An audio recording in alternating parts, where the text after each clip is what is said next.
nós aprendemos a esboçar a história da salvação com 4 palavras. Lembram delas? Quais são as 4 palavras que nós aprendemos? Criação, queda, redenção, consumação. 4 palavras. Nós podemos dizer que também essa é a história da redenção. Na verdade, essa é a história humana. É uma história só. A história que a Bíblia conta. Que começou lá com a criação, onde aprendemos que o único Deus criou todas as coisas e criou a humanidade à sua imagem e semelhança. Aprendemos também que a queda teve início quando Adão e Eva duvidaram do que Deus dissera. Eles duvidaram da palavra de Deus. E desde então, tudo o que fazemos, mesmo as coisas boas, elas estão manchadas pelo pecado. Nós entendemos que a obra da redenção começou lá na queda e vem progredindo até chegar ao seu desenvolvimento final e completo no novo céu e nova terra, onde habita a justiça. Sabemos que Jesus é o ponto alto dessa história. Ele é o grande herói da história da redenção ou da história mundial. Jesus é o grande herói. O Antigo Testamento, ele revela progressivamente os planos redentores de Deus que foram cumpridos por Jesus Cristo. E sabemos também que na consumação, quando o Senhor Jesus voltar, Deus restaurará todas as coisas. O mal será banido e punido eternamente, e aqueles que esperam em Cristo receberão a vida eterna, e assim Deus encerrará a história humana. Mas nós, aqueles que esperam em Cristo, viverão felizes com Ele para sempre.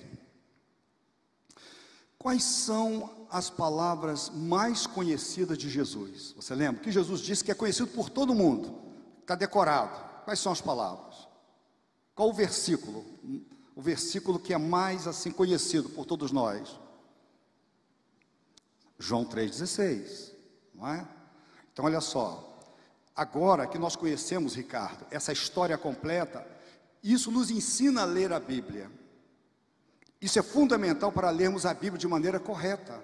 Então, quando nós olharmos qualquer texto da Bíblia, nós precisamos entender que ele está ligado à história maior. Então, olha só, a gente olha para esse versículo, João 3,16. Vamos juntos? Porque Deus amou o mundo de tal maneira que deu o seu Filho unigênito, para que todo aquele que nele crê não pereça, mas tenha a vida eterna. Então olha só, Jesus, são palavras de Jesus. Aqui está um resumo do Evangelho, mas nós temos aqui a história da criação, toda essa história da redenção, né? Essa história da salvação. Então, quando nós olhamos para esse texto, nós encontramos algum elemento da criação que nos lembra da criação? Tem alguma coisa sobre a criação aqui? Tem. Deus. Lembra de Gênesis capítulo 1, versículo 1? No princípio criou Deus. E esse versículo diz que porque Deus amou o mundo. Então Deus amorosamente, Ele criou o mundo. E Deus não deixou de amar o mundo que Ele criou. Então nós temos elementos da criação. Nós temos aqui nesse versículo algum elemento que dá a ideia da queda. Porque Deus disse, se vocês comerem do fruto desta árvore, vocês vão morrer. E eles comeram. Nesse versículo tem alguma coisa da queda, que lembra a queda? Para que todo aquele que nele crê não pereça. Nós temos elemento da queda, para que todo aquele que nele crê não pereça. Nós temos redenção nesse versículo? Temos. Deus amou o mundo de tal maneira que deu o seu Filho unigênito para que todo aquele que nele crê não pereça. Ele entregou o seu Filho para resgatar pessoas da morte eterna. E existe alguma coisa da consumação nesse versículo, das últimas coisas? Tem alguma coisa que, gente, isso aqui eu entendo que é o que o Senhor começou a fazer, mas isso tem a ver com o futuro. Tem algum elemento de futuro nesse texto? Qual? A vida eterna. Então olha só, quando você lê a Bíblia, você tem que ler com essa história da redenção. Você vai encontrar elementos, coisas do passado, coisas da redenção, coisas do futuro. Você tem que procurar encontrar esse caminho. Por isso que nós procuramos Cristo no Antigo Testamento, Ele está lá. Lembra no caminho de Emaús? Quando Jesus ensina, Ele fala do que havia sobre Ele na lei, nos salmos e nos profetas. Ele usa o Antigo Testamento, Jesus está lá. Nós precisamos encontrar esse caminho. Eu entendi que tudo aconteceu nos primeiros capítulos da Bíblia. Quando a gente lê Gênesis 1 e 2, nós lemos o que deveria ser, e o que deveria permanecer assim. Naquele tempo havia ordem e harmonia. Adão e Eva tinham comunhão com Deus, eles viviam bem como casal, havia uma harmonia na natureza, nas coisas criadas, tudo estava em perfeita ordem e harmonia, porque obedecia ao plano de Deus, havia obediência, e eles obedeceram. Gênesis 1:31 diz que Deus, após a criação dos céus e da terra, Ele viu que tudo que havia feito, e tudo tinha ficado muito bom. Tudo estava perfeito, Marcelo, tudo estava muito bom. Assim foram concluídos os céus e a terra, e tudo que neles há. Gênesis capítulo 2, versículo 1. Porém, a desobediência dos nossos pais causou uma tragédia na criação, e nós sofremos essa tragédia até hoje. As coisas perderam a harmonia, e as coisas perderam a ordem, e as coisas enlouqueceram. E nós hoje em dia nós falamos, as coisas estão muito loucas, as coisas estão cada vez piores. Não é isso que a gente diz? A gente fala assim, no meu tempo, lá de criança, as coisas não eram assim. As coisas estão piorando. Aqueles pecados que eram velados, agora eles estão assim, eles são revelados por ordem. E hoje a nossa casa é diferente da casa que os meus pais viveram, não é? Porque é diferente. Porque meu pai não rejeitou o Senhor até o fim da vida dele. Mas quando a gente recebe Jesus, a gente se arrepende, Jesus coloca a ordem na vida da gente. Coloca a ordem na nossa vida, no nosso coração, e vai colocando ordem na família, entendeu? E, enfim, restaurando as coisas. Aquilo que foi tão feio, o Senhor vai restaurando a vida. Então, Deus está trabalhando para deixar as coisas como nos capítulos 1 e 2 de Gênesis, deixar as coisas em ordem e harmonia novamente. Pense nisso. Se Deus está restaurando aquilo que Ele fez, capítulo 1 e 2 de Gênesis. Então aquilo que Ele criou, do jeito que Ele criou, o Deus eterno que sabe todas as coisas, e o mundo é dele, e Ele criou todas as coisas com um propósito. Então ali está o propósito. A gente sempre precisa voltar ali. Não é por acaso que Gênesis é muito atacado. Eu não conheço um livro da Bíblia mais atacado que o livro de Gênesis pelos ímpios, na verdade por Satanás. E também os primeiros capítulos de Gênesis, vamos colocar os primeiros, são os mais atacados. E você vai ver que não é por acaso também que hoje em dia, e será assim até o final, as pessoas vão tentar mudar a verdade estabelecida por Deus em Gênesis capítulo 1 e capítulo 2. Lá em Romanos capítulo 1, 18 e 19, diz assim: portanto, a ira de Deus é revelada dos céus contra toda impiedade e injustiça dos homens que suprimem a verdade pela injustiça. Eles suprimem, eles como se pudesse, é uma mola, né? Como se eles pressionassem uma mola assim. Suprime, essa é a palavra que está aqui, a verdade pela injustiça, pois o que de Deus se pode conhecer é manifesto entre eles, porque Deus lhe manifestou. Então os homens preferem a mentira da serpente, a mentira de Satanás, a verdade de Deus. Isso aconteceu lá no jardim, e isso tem acontecido nos nossos dias, isso tem acontecido ao longo da história. Então, desde a queda, os homens vêm trocando a verdade do Deus Criador pela mentira de Satanás. Eu quero dar alguns exemplos, tem muitos. A gente precisava estudar Gênesis 1 e 2, vamos fazer isso exaustivamente, mas eu quero dar alguns exemplos aqui do que Deus estabeleceu, a verdade, e como a mentira, a desordem invadiu, manchou a verdade de Deus, mas a verdade permanece inalterada, ok? Primeiro exemplo, a verdade de que Deus existe e que Ele criou todas as coisas através da sua palavra.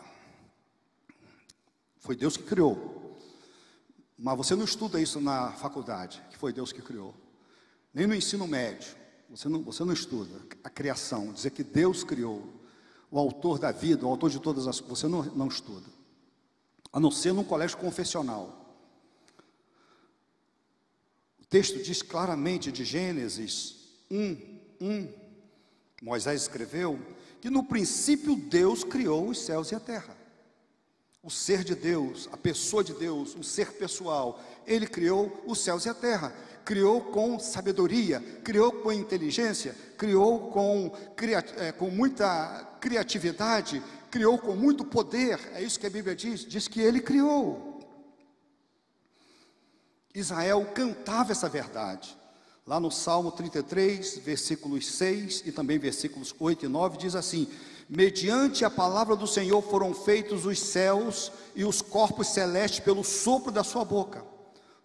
Toda a terra tema o Senhor, tremam diante dele todos os habitantes do mundo, pois ele falou e tudo se fez, ele ordenou e tudo surgiu. E você lê Gênesis capítulo 1 e Deus foi falando e as coisas acontecendo, haja luz, e houve luz. É interessante que Deus não precisou repetir, não deu muito certo, Ele falou e não deu muito certo, eu ia ter que repetir, não, tudo Ele foi falando e foi acontecendo, e assim Ele criou todas as coisas pela sua palavra.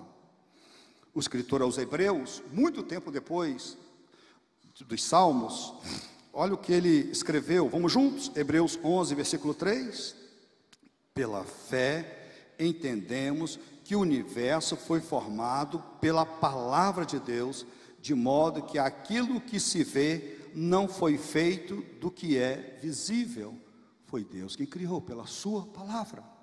Essa é a verdade, essa é a verdade de Deus que tem atravessado a história, mas os homens preferem o engano. Lembra no jardim, eles preferiram o engano, o enganador, o inimigo de Deus, é a mesma coisa.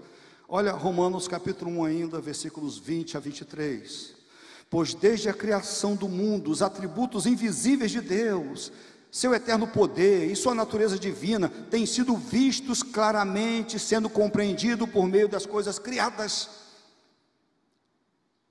A criação, ela demonstra que alguém inteligente criou, gente, uma linda flor, perfumada,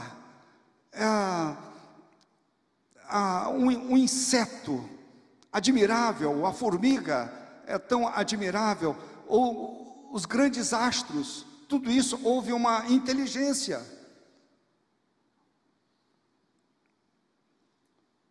Se você andar por um lugar, uma floresta, que alguém vai dizer, nunca ninguém esteve na floresta, e se você encontrar um iPhone, o que você vai pensar? Você vai pensar o seguinte, alguém esteve aqui, é lógico isso, alguém esteve aqui, é uma coisa lógica, e ele perdeu o seu aparelho. Então olha só, é impossível a gente não pensar que tudo isso, nós, os nossos corpos, a família, a beleza, nós vemos tanta coisa linda, né, que Deus criou. Eu falei, isso foi uma explosão. Quando é que explosão cria alguma coisa? Tenta explodir, né? Coloca um caminhão baú com ovos, com farinha, com açúcar, com um pouco de sal, com chocolate, entendeu? Aí você explode o caminhão para ver se vai sair uma torta, né? Pelo menos uma torta. Então olha só, Deus criou, os homens não veem porque não querem, é isso que Paulo está argumentando aqui. E ele diz, porque tendo conhecido a Deus, não o glorificaram como Deus, nem lhe renderam graças, mas os seus pensamentos tornaram-se fúteis, e o coração insensato deles obscureceu-se, dizendo-se sábios, tornaram-se loucos, e trocaram a glória de Deus imortal por imagens feitas segundo a semelhança do homem mortal, bem como de pássaros, quadrúpedes e répteis. Os homens inventam religiões e dizem, esse é o nosso Deus. E faz uma imagem, e um pedaço de pedra, e uma madeira, e vai dizer, esse é o nosso Deus. Mas Paulo diz que isso aqui faz parte do coração insensato deles, um coração obscurecido, homens que se acham tão sábios, mas são tão loucos. É loucura. A verdade, queridos, é que Deus e o engano de Satanás, desde a queda, correm paralelamente na história, mas o ser humano prefere a mentira e o engano. A verdade está aí, sempre esteve, não é difícil encontrar, mas os homens preferem o engano. A segunda verdade é de que Deus criou o homem à sua imagem e semelhança. Gênesis capítulo 1, versículo 26. Então disse Deus, façamos o homem à nossa imagem, conforme a nossa semelhança. Gênesis 2:7. Então o Senhor Deus formou o homem do pó da terra e soprou em suas narinas o fôlego da vida, e o homem se tornou um ser vivente. O ser humano é diferente de tudo que há na criação. O ser humano é diferente, gente. Nós inventamos coisas, nós organizamos coisas. Nós temos uma orquestra aqui, e aqui tem partitura. Alguém escreveu eu penso que foi Jessé, muitas coisas Jessé escreveu. E ele está aqui, e ele ensinou as pessoas a lerem, eles leem, tem instrumentos. Então, quanto tempo, hein, Jessé, vai levar? Vamos pensar que ele fala muito em macaco bem inteligente. Quanto tempo você precisaria para ensinar um macaco a tocar flauta? Entendeu? A tocar parabéns para você, hein, Jucinéia? Parabéns para você nessa, entendeu? Tenta ensinar. Nós somos diferentes, gente. E aí o que acontece? A mentira rebaixa o homem. Entendeu? Rebaixa o homem. E o grande problema é que nós, às vezes, compramos as mentiras do diabo. Os crentes compram e defendem as mentiras. Então, por exemplo, eu e Iaco temos falado sobre isso, né? Amo animais, amo cachorro. Mas, gente, cachorro não é gente. Cachorro não é parente, cachorro não é filho. Então fica muito, um crente chamando cachorro de filho, é minha filha, aí, olha só, para o mundo que eu quero descer. Cachorro é cachorro, gente. Eu não sou tio de cachorro, as minhas sobrinhas têm cachorro, tem gato também. Aí aqui seu titi chegou, titi chegou, vou embora na hora. A gente quer rebaixar o homem. Deus deu uma dignidade ao homem, a imagem e semelhança, nos fez como ele, semelhante, com pessoas que pensam, que amam, que falam, pessoas inteligentes, e a gente rebaixa. Entendeu? Eu vou num shopping, e às vezes a loja mais bonita do shopping é um pet shop. Isso me entristece. Uma loucura. Não é proibido ter cachorro, não é nada disso, nós devemos cuidar dos animais, foi Deus que criou. Agora, existe um exagero, exatamente no mundo, tem casais que se casam dizendo o seguinte, nós não vamos criar filhos, nós vamos ter bicho. Ele tem 14 cachorros em casa, são os nossos filhos. E o pior é que tem crente que compra isso, e que defende isso. Que tristeza, eu fico triste. Pastor Aco fica triste também, eu falo por mim, falo por ele. Isso é uma vergonha. A gente fica, olha só, é uma vergonha que a gente compra do mundo, do engano, entendeu? Não, é muito diferente. Ser humano, um bebê, os bebês que nós apresentamos, a dignidade é muito grande. porque ali é a imagem e semelhança de Deus. E nós não podemos tratar melhor animais, e mais do que tratar ser humano, entendeu? Tem pessoas que tratam mais os seus animais, cuidam dos animais, mas não cuidam do seu semelhante, do ser humano, entendeu? É capaz de gastar R$1.000 com um cachorro e não dá R$50 para ajudar uma pessoa a comprar um pão, o seu irmão da igreja, ou até o seu parente.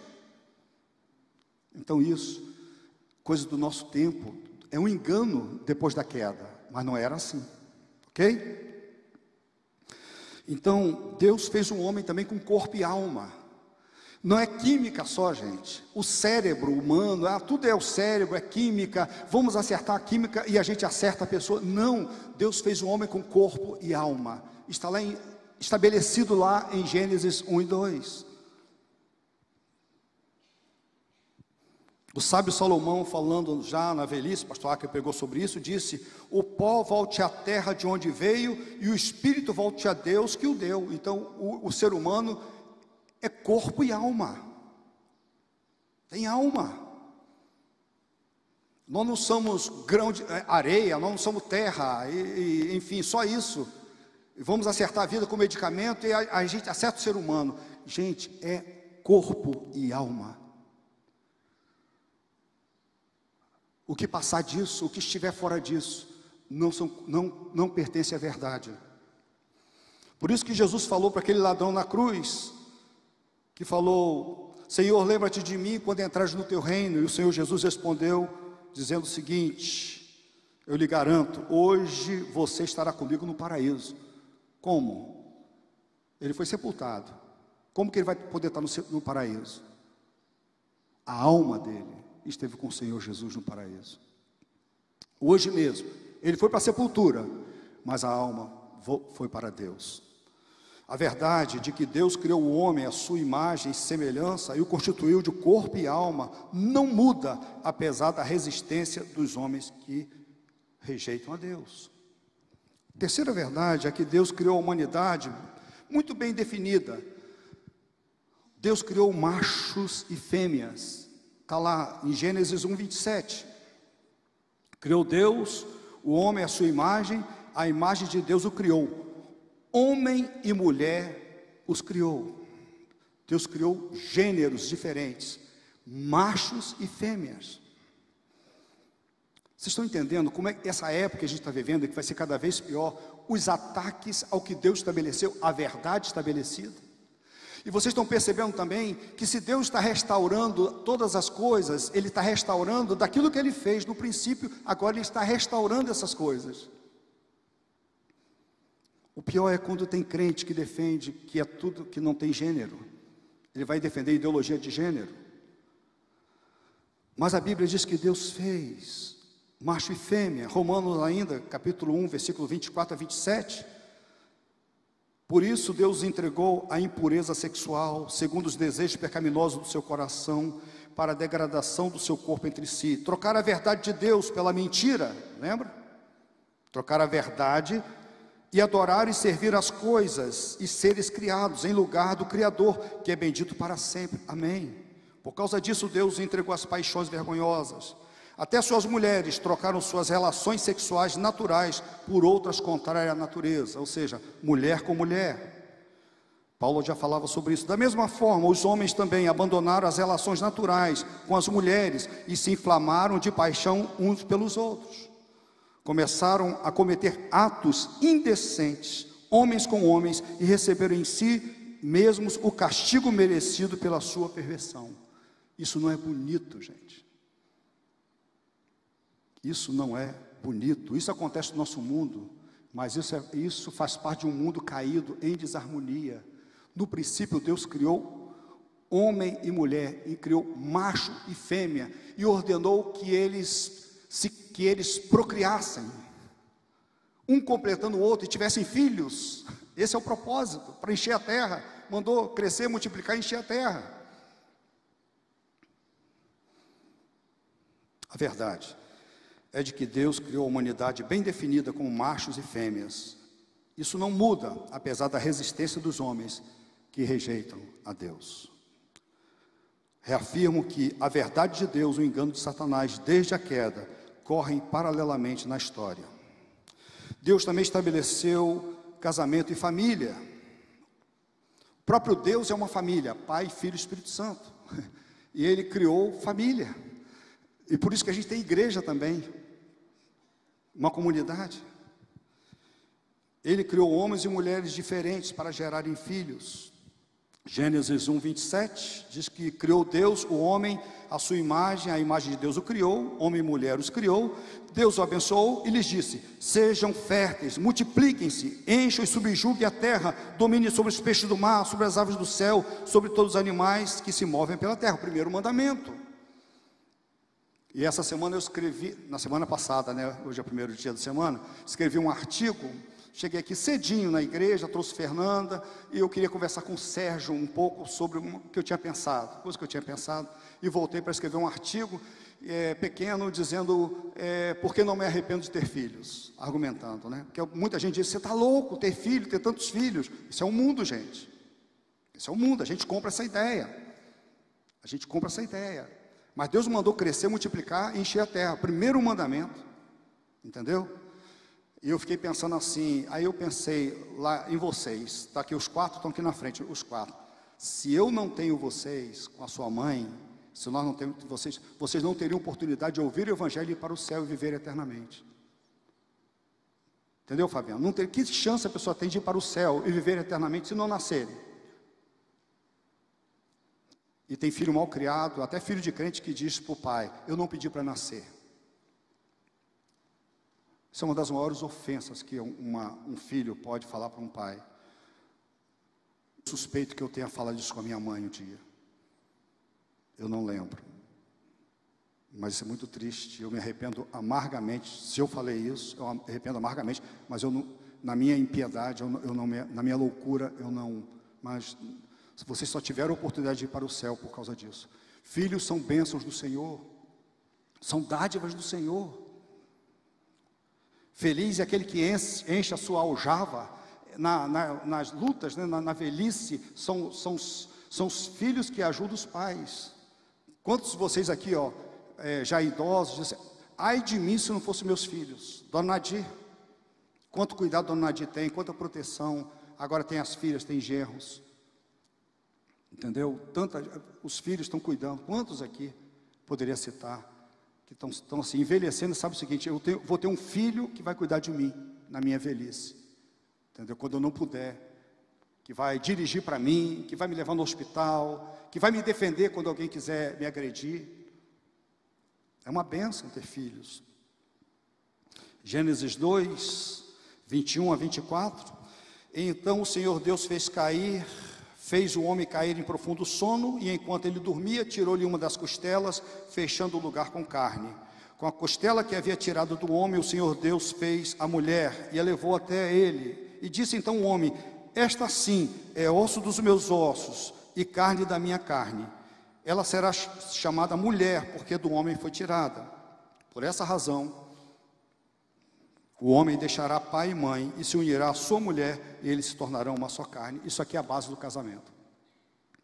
Casamento estabelecido por Deus, ele é monogâmico, ele é heterossexual.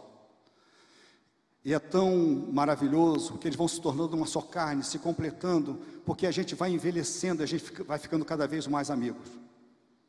A gente vai ficando mais amigos, né, Gessé? O tempo vai passando, são mais coladinhos agora. E aqui o Dionísio fala assim: eu não gosto de sair sem aval. A gente quer estar sempre junto, entendeu? Não é isso? Estão sempre juntinhos. E a gente vai se tornando assim, é uma só carne. O tempo vai passando, isso vai acontecendo. Isso é verdade.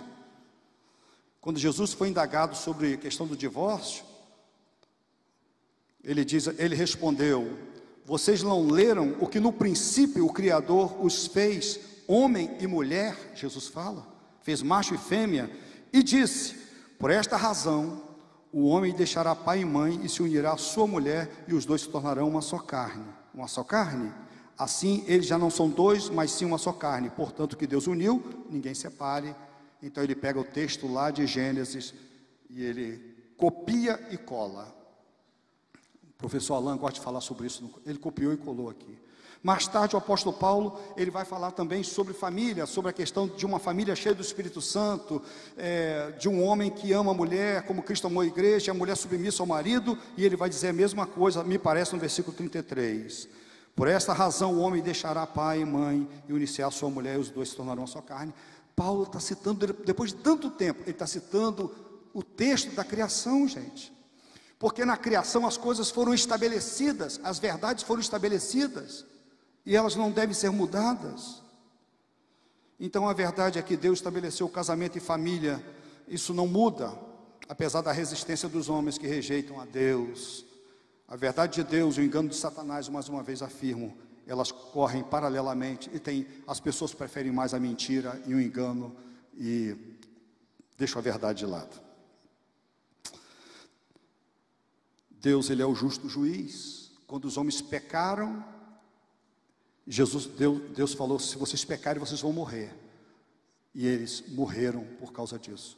Deus não os matou imediatamente, poderia ter feito isso. Deus não fulminou com o primeiro casal, Deus não fez.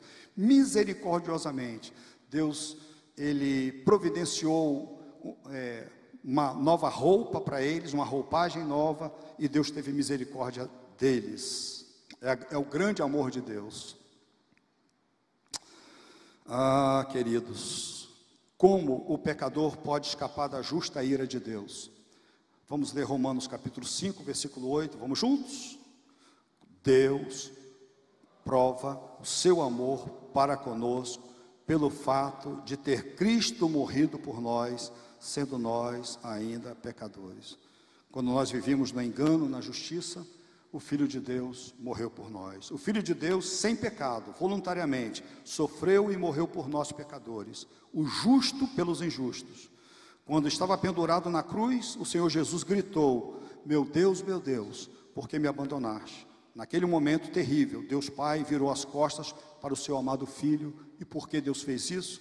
Porque todo pecado tem que ser punido, e quando Jesus tomou o lugar dos pecadores, tornou-se responsável pelo pecado deles, como se ele próprio fosse culpado, embora inocente. Jesus morreu para salvar pecadores. Essa é a mensagem do Natal.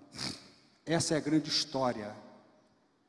Natal não foi assim de repente nasceu Jesus, não, é uma história, é o cumprimento de promessas. Lá, desde o Éden, Deus prometeu que o descendente da mulher esmagaria a cabeça da serpente, mas ele seria ferido, de fato foi, ferido mortalmente, mas ele derrotou a serpente, derrotou o diabo. Ao ressuscitar Jesus Cristo dos mortos, Deus demonstrou aceitar o sacrifício do seu amado Filho em favor da gente. Olha João capítulo 5, de 24 a 29. Jesus fala assim, olha só, em verdade vos digo. Fala a verdade duas vezes. Jesus poderia só falar, mas ele falou, em verdade vos digo. Quem ouve a minha palavra e crê naquele que me enviou, tem a vida eterna, não entra em juízo, mas passou da morte para a vida. Em verdade vos digo, que vem a hora e já chegou, em que os mortos ouvirão a voz do Filho de Deus, e os que ouvirem, viverão. Porque assim como o Pai tem vida em si mesmo, também concedeu ao Filho ter vida em si mesmo, e lhe deu autoridade para julgar, porque é o Filho do homem. Não vos maravilheis disto, porque vem a hora em que todos que se acham nos túmulos ouvirão a sua voz e sairão, os que tiverem feito o bem para a ressurreição da vida, e os que tiverem praticado o mal para a ressurreição do juízo. Ou seja, aqueles que ouviram e foram encantados, enganados, e proclamaram e viveram pela mentira do diabo, serão punidos eternamente, serão banidos eternamente da presença de Deus. Mas aqueles que ouvem a verdade de Deus, que amam a verdade, proclamam a verdade, viverão para sempre. Queridos, Deus está tornando novas todas as coisas. Apocalipse 21, 5, vamos ler, estou chegando no final, vamos juntos? Aquele que estava sentado no trono disse, estou fazendo novas todas as coisas, e acrescentou, escreva isso, pois estas palavras são e dignas a verdade de Deus. Deus está tornando novas todas as coisas. Teve criação, céus e da terra, agora criação dos novos céus e nova terra, onde habita a justiça. Ele está tornando novas todas as coisas. Coisa bonita, não é? Então, aquele que vivia na mentira, agora conheceu a Cristo, proclama a verdade. Aquele que vivia na imoralidade sexual, agora é um santo, ele é puro. Aquele que era um assassino, ele agora se torna um doador da própria vida, ele ama a pessoa. Aquele que roubava os outros, roubava todo mundo, agora ele é um doador. Deus está tornando novas todas as coisas.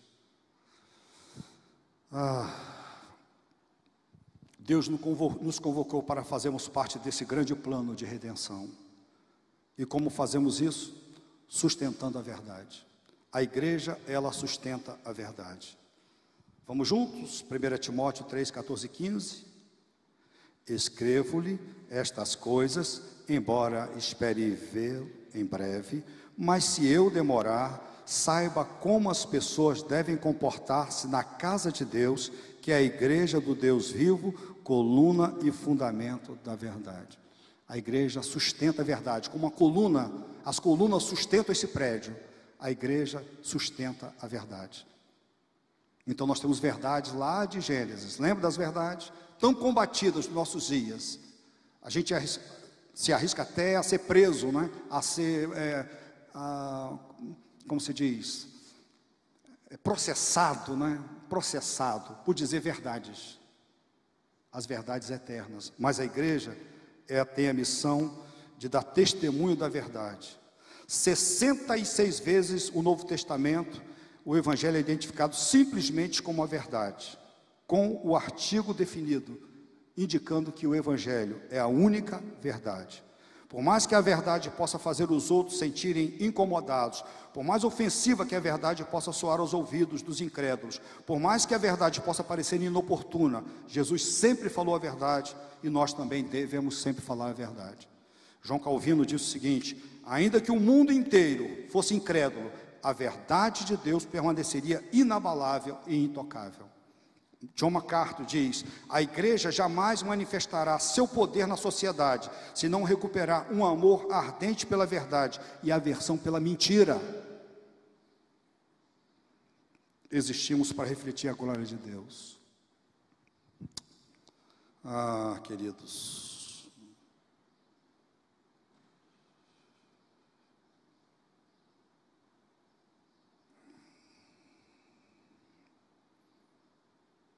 criação, queda, redenção, consumação. Essa forma de interpretarmos a história e agirmos em harmonia com tal interpretação, porque quando eu penso em criação, eu sei de onde eu vim. Eu vim de Deus. Eu não sou obra do acaso, de uma explosão, ou os meus ancestrais são macacos, não, sou fruto de uma evolução. Não, eu vim de Deus, sábio, inteligente, poderoso, ser feliz, moral. Eu vim de Deus. Infelizmente, eu pequei, então eu caí. O pecado reside em mim. Mas alguém pregou o evangelho para mim, Jesus. Eu aceitei Jesus como meu Senhor e Salvador. Eu me rendi a Cristo Jesus como meu Senhor. E Ele me perdoou. E o Espírito Santo de Deus mora agora no meu coração e me ajuda agora a agradar a Deus. Me dá poder para eu fazer o que é certo, para viver na verdade e não na mentira. E eu estou aguardando com ansiedade a volta de Cristo, quando eu serei salvo para sempre e viverei com meus irmãos para sempre, e irmãos que já estão com o Senhor em glória. Essa maneira de pensar o mundo, nós chamamos de cosmovisão. Cosmovisão é a maneira como as pessoas interpretam o mundo nas mesmas situações. Se a pessoa tira Deus do mundo, ela vai viver de acordo, não tem Deus, então não tem certo, não tem errado, eu posso viver de qualquer forma, eu posso me relacionar sexualmente com qualquer pessoa, enfim, porque não tem Deus, não tem prestação de conta, morreu, acabou. Essa é a cosmovisão mundana, do engano do diabo. O diabo sabe a verdade, ele não faz, mas ele sabe que ele programa a mentira, mas ele conhece a verdade. Mas ele não obedece à verdade. Então, cosmovisão são as convicções que estão no mais profundo do nosso ser e que permite que interpretemos as situações da vida e hajamos em conformidade com aquilo que de fato cremos. Se nós somos crentes mesmo, a nossa cosmovisão, ela deve refletir as verdades bíblicas. Por isso que nós defendemos a dignidade do homem, nós defendemos a criação de Deus, nós defendemos a igreja do Senhor, nós defendemos casamento, nós defendemos que macho e fêmea são diferentes, nós defendemos casamento heterossexual, casamento monogâmico, porque são verdade de Deus. Custe o que custar, nós vamos defender, a igreja deve defender essas verdades. Se cremos que Deus é o Criador, então nós somos suas criaturas. Se Ele é Senhor soberano, somos seus servos. Se Ele é amor, nós somos amados. Se Deus é onipotente, então somos tão poderosos, aliás, não somos tão poderosos como achamos que nós somos. Se Ele é onisciente, então não existe lugar no qual possamos nos esconder de Deus. E se Ele não pode mentir, então tudo o que Ele diz é confiável e verdadeiro. E eu tenho que viver pela verdade e não pela mentira. É isso que eu quero dizer para vocês. Natal tem a ver com verdade. Eu sou o caminho e a verdade e a vida. Ninguém vem ao Pai senão por mim. Meus filhos queridos, meus irmãos queridos, durante a vida, agora, pessoas aqui na faculdade, vocês vão saber do que eu estou falando, Vanessa, Ricardo, vários universitários, várias vezes a serpente falou no ouvido de vocês e tem falado, através de um professor, Gessé, através de um professor, falou para os seus filhos. Não é isso. Através de professores, através da mídia, na internet, de novelas, de filmes, estão dizendo, não é assim. Através de amigos, através de parentes, dizendo que não é assim. Um dia meu próprio pai falou assim, Ruiter, larga isso. Eu já estava me formando como pastor. Isso é tudo, isso é ilusão, Ruiter. Larga isso. Ele estava tocado. Eu estava conversando com ele, ele falou, Ruiter, isso aí, ó, eu não acredito em nada disso. Larga, vai viver sua vida, entendeu? Era papai, quem estava falando ali? Serpente. Estava falando através dele, usando ele. Lá no Éden aconteceu isso. Então vai falar para você. Amigos vão dizer isso, vão fazer propostas, a mentira. E para minha tristeza eu falo, isso é verdade, é bíblico também, poderia citar vários textos. Dentro da própria igreja, tem voz da serpente. Tem serpente, tem. Infelizmente, dentro da própria igreja, você vai ter irmão, claro que não chega a mim, não chega a Ackley, mas tem irmãos que são usados pela serpente. Não sei se são irmãos, mas são usados pela serpente. Proclamando mentiras, inverdades, desviando-os, mentecaptos. Sabe o que é isso? Mentecapto? Procura no dicionário, você vai saber.